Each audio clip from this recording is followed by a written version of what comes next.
Good evening, everyone, and welcome to the 11th audio file in the audiocast series known as the Q News Patriot. I am the Q News Patriot. My name is SGAnon. I come to you tonight with great excitement and eagerness for what we are about to embark on, which I have come to personally know as Phase 2. We're going to talk a little bit tonight about Trump's rally. We're going to talk about the significance of that, because I'm not sure, even with some of what has circulated through the truther movement over the last 24 or so, 18 to 24 hours, I'm not sure that the significance is being met quite like it should be. This is a pivotal moment in every sense of the word. We've got a couple of very obvious signals also coming from Putin and Xi. We're going to talk a little bit about the situation with Taiwan. Right now, Taiwan is the cleanup operation is ongoing right now. It's actually in progress, in motion. Joint forces are destroying those underground bases right now and those tunneling systems, finishing the clean out. They're using the ocean water to ensure that anything left down there ends up at the bottom of the sea, basically. I remember telling you about 10 to 14 days ago that the Taiwan operation was given a public go-ahead by 45 at the Pennsylvania rally. Not quite 14 days ago, maybe 12 or so. And that mission proceeded, immediately as soon as the signal was given. The operation began, and so that's one of the things that we're going to tie back here is, the weight of signals during wartime, especially from the commander-in-chief of the United States Armed Forces. The United States military is currently coordinating and pseudo-managing alongside several other patriotic militaries around the world this large-scale, multifaceted, multi-angular operation that is cleaning out the deep state at every level. When you consider a little bit of history, what we were taught about World War II, a great deal of that is inaccurate, but part of what is accurate is a joint force went in. They established a chain of command, both within their own organizations, but also interorganizationally. And as history records and records accurately, General Dwight Eisenhower for the American side became what was known as the Supreme Allied Commander for Europe. And so the British militaries would essentially collaborate with Eisenhower and his people before they would make any serious moves once the command structure and chain of command had been established and lined out, excuse me. And so with that, we should really examine here, and we will a little bit, just how momentous that rally was with the signal given through the flags and the songs. We have 45 just under a week ago retruthing a post where he was wearing a Q lapel pin on his attire, and the text on the picture was "The storm is coming." Ladies and gentlemen, for those out there that are listening and you have family members that just can't come around, won't come around, they can't see through their own brainwashing to, connect some of these dots, understand that their process for awakening is going to look a little bit different than yours. A lot of folks out there require a little bit more jarring coincidences, so to speak, or happenstances to occur. I assure you that all of that is coming. But we have a lot of folks, even at this pivotal moment, that have been very soft on the idea of the Q Patriots in each country collaborating at the level and complexity that they have. But they're beginning to come around to it. And overtures like Vladimir Putin with the Falcon, and Trump with the lapel pins, and again, at the rallies where he's playing these songs that are Q themed or Q related, and somehow these are all more and more overt signals that, the full scale public um, awakening and comeuppance is about to happen. And so we're going to get into a little bit of that in just a moment. The first thing I'd like to talk about with you tonight is the situation in Ukraine. Vladimir Putin, much like Donald Trump did last night at the rally, Vladimir Putin earlier this week released a short snippet to, we'll just say the electronic archives and media outlets, or excuse me, media airwaves throughout the world, of him with a young Russian girl. They were at what looked like an aviary for birds of prey, a falcon training center perhaps, or a bird of prey reserve. And this young lady asked Mr. Putin, President Putin, if she could name the bird Storm.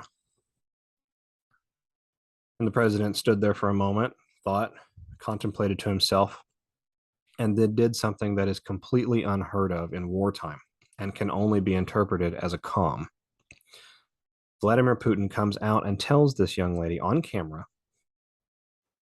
that's a great name for this bird. There is currently a special operations unit of the Russian military named Storm executing special military tasks in the Donbass region of eastern Ukraine. Ladies and gentlemen, in wartime, you do not telegraph anything about your position, where you're at, what you're doing, who's doing it, why they're doing it, if they're doing it. No such thing exists in wartime. There is that sort of slight slip up, if you would, to come from a former KGB colonel and Russian FSB intelligence community officer who is now the president of the Russian Federation and is on record saying that he will throttle the Illuminati and destroy them with his bare hands. That sort of tip-off is not by accident. That was an optical happenstance that you got to witness.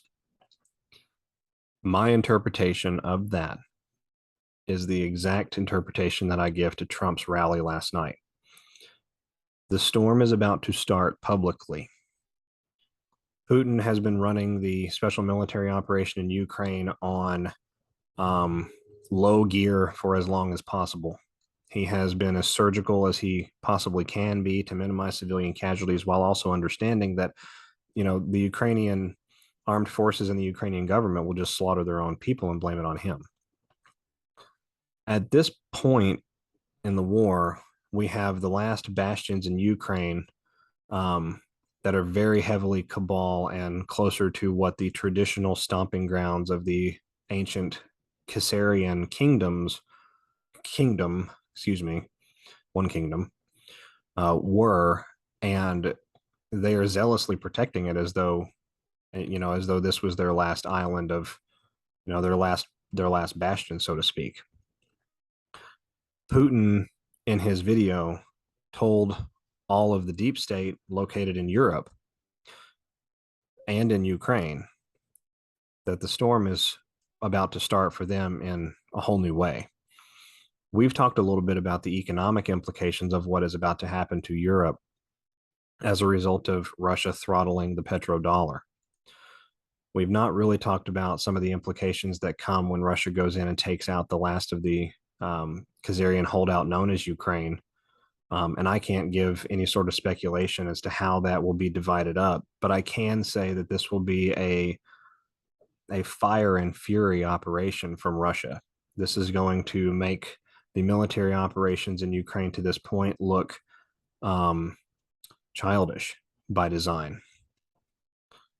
The Russian bear is going to destroy every tunneling, trafficking, satanic sacrifice lair and den in all of Central and Eastern Europe.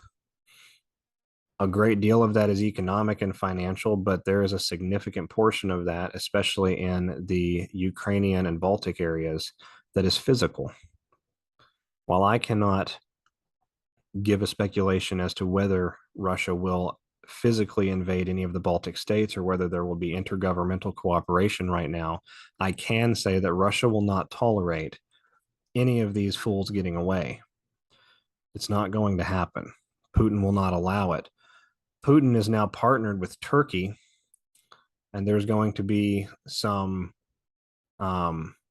reckoning with that particular relationship as well.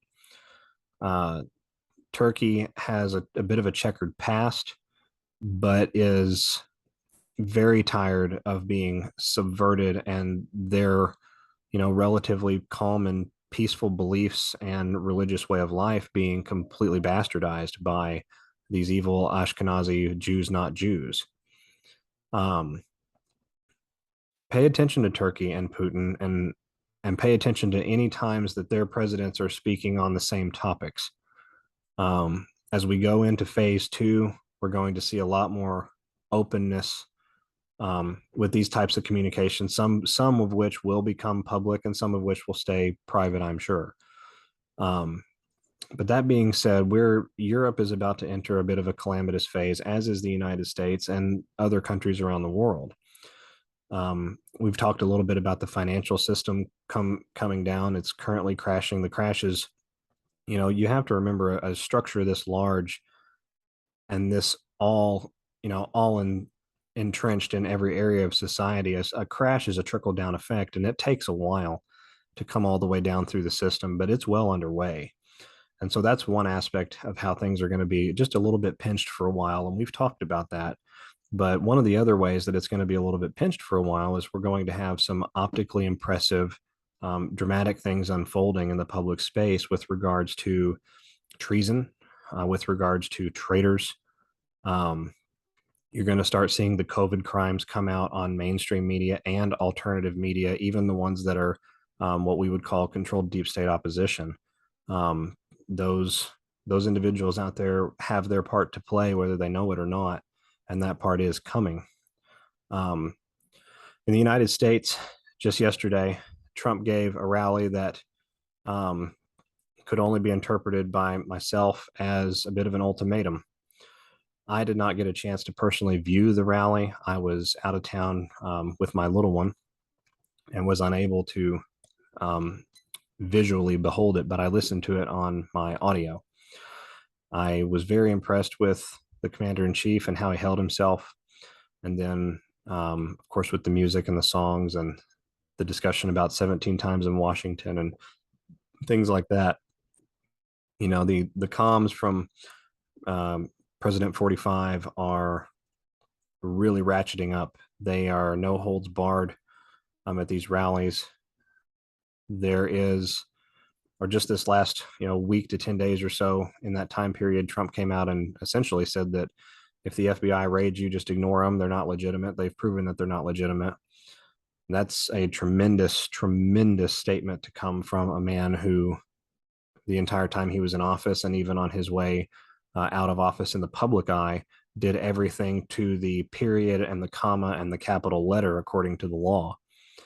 And so that, I believe, in and of itself is a comm from 45 saying that lawlessness has now been achieved in the United States of America. We've proven that it is here. We've proven the double standard and the willful malfeasance and negligence that goes on, and we as Americans will not stand for it. And then when I researched about the flags today, as I'm sure many of you have already seen, we should talk a little bit about the significance of that. In wartime, especially under Admiralty law, war on the seas, so to speak, flags are used to do essentially all of the communicating.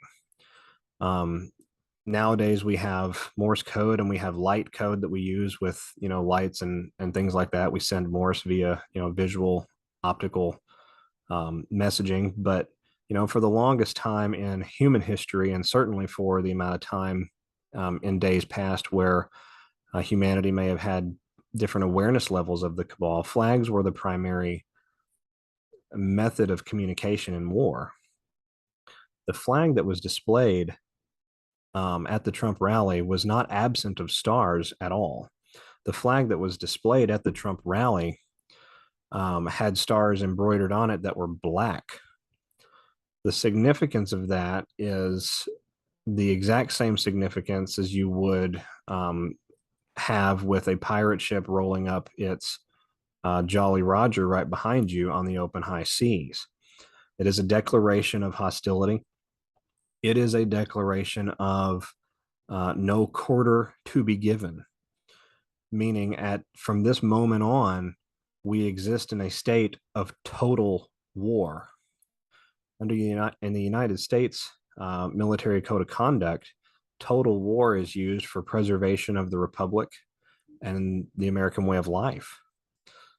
To display such a flag with black embroidered stars at the rally without the Admiralty law fringe, thereby showing that the capturedness of our government has been reversed. That was essentially the last call for anyone on their side of the fence if they want to live, not if they want to avoid fighting. From here on out, a declaration of total war means no quarter given. There will be no prisoners. We will not arrest you and give you a tribunal. We will kill you if you are in the way. We have enough evidence already to justify everything we do from here forward, and we are not going to waste time on the administrative blah blah. That flag is significant in ways that I'm not sure people understand yet. As I reported just a few days back, the National Guard has gone around at different localities in the United States, especially localities with 50 to 75,000 people or more, and begun inter-agency training with local law enforcement.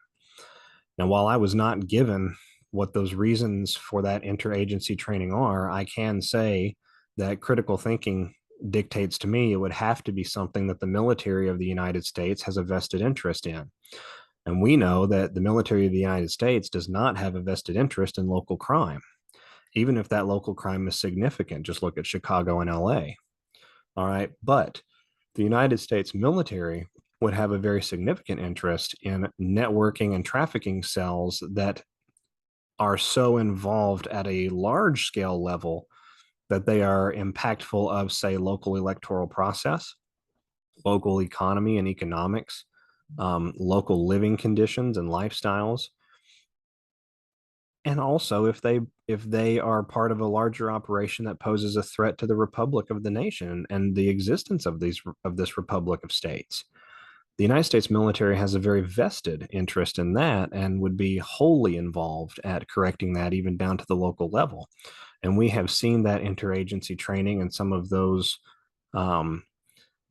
that leak out a little bit around the United States. And we know that just from those optics, considering that you can't really keep a lid on something like that for very long, we have to be very close to the beginning of phase 2. And then yesterday, we essentially had the last call from the commander-in-chief himself saying, okay, if you wish to save yourself and contribute to the restructuring and reinvention of this great republic of the United States of America, now is the time.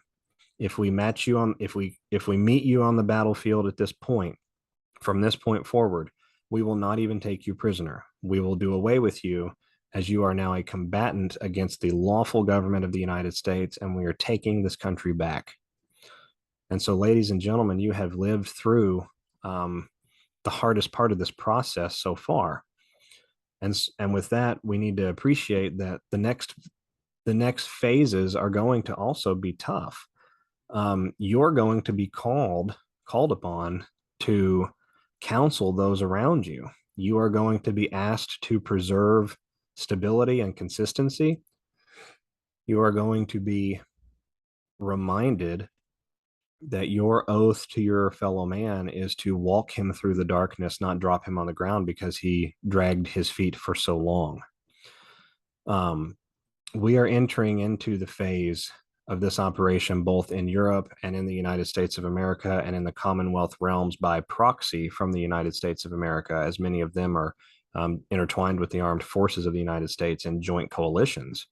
We are entering the next phase where things go public very quickly, where there's going to be a lot of disclosure very fast, and where, you know, those among us that are of sturdy heart will make it rather quickly, and others are going to really need your counseling. I'm struggling to maintain my typical even keel and very steady tone, because I am extremely invigorated at what I see happening around us. I'm extremely invigorated and encouraged by what we saw from the commander in chief in an open declaration, both with the Q retruthing and the discussion about the FBI and the lawlessness of the FBI, and then with the rally yesterday. I can assure each and every one of you that we are so close, we might as well taste it. I did a little bit of digging today, just kind of as a segue from all of that, with things already happening. I got on the Tor browser and basically went around and tried to find anything that I could concerning special operations that are just beginning. And so we had communications going to and from the 486th Flight Test Squadron from the U.S. Air Force. This unit is actually not a test squadron at all. It's actually a quick reaction force that is given by the Air Force to the Federal Emergency Management Agency and the domestic emergency support teams, any foreign emergency support teams that they designate. And primarily, this force is created to respond to domestic terror incidents in a quick reaction style. The test designation is believed to have come with the unit having to be so active at Eglin Air Force Base. And so they lumped it into kind of like a broad label name. But, these are special operators, and communications began, apparently earlier this week. It would make a lot of sense given what happened with 45 yesterday. What's very interesting is this unit reports to Air Force Material Command, whose mission is the development, acquisition, testing, deployment, and sustainment of air-delivered non-nuclear and nuclear weapons. The Eglin complex is home to Air Force Special Operations Command at Hurlburt Field, and it's also home to the United States Army 7th Special Forces, which relocated from nowhere else than Fort Bragg in 2011. We talked about Fort Bragg's connectivity to the Q drop, referring to the first arrest, and the 503rd Military Police Detachment, which is a special operations military detachment. Ladies and gentlemen, I have to say that we are about to roll into the beginning of, the public end of the deep state apparatus. We've been starving them out in the background. We've been cutting their slush funds off. We've been taking their gold back. We've been infiltrating and taking down their trafficking networks. We have been rescuing the children in deep tunnel operations all around the world. We have been coordinating with the Patriots and nations, national militaries, also all around the world. This is a humanity encompassing cooperative that we are all a part of.